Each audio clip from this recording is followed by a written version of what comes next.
The ruling rippled through the communities impacted here in South Florida.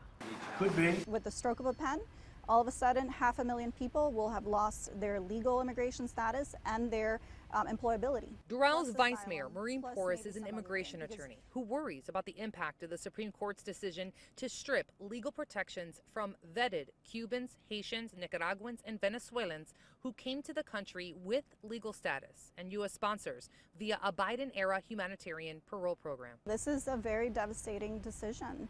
And now we're going to see a lot of businesses whose employees had work permits under this parole program not show up to work tomorrow.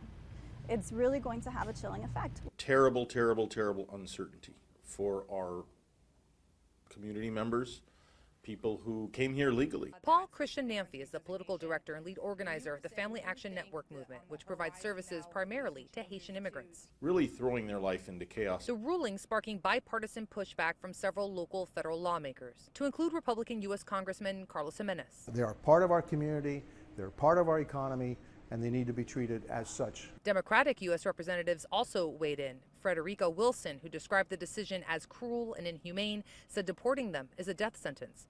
They are not criminals or even illegal immigrants, stated Debbie Wasserman Schultz. They came here legally.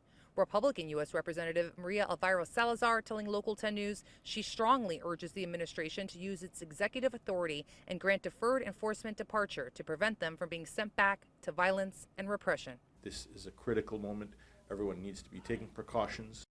He also worries that the temporary protected status designations for Haitians might be up next on the chopping block. That is in part because this ruling also revoked TPS for Venezuelans with the 2023 designation impacting yet another more than 250,000 people. In Miami Gardens, Christina Vasquez, Local 10 News.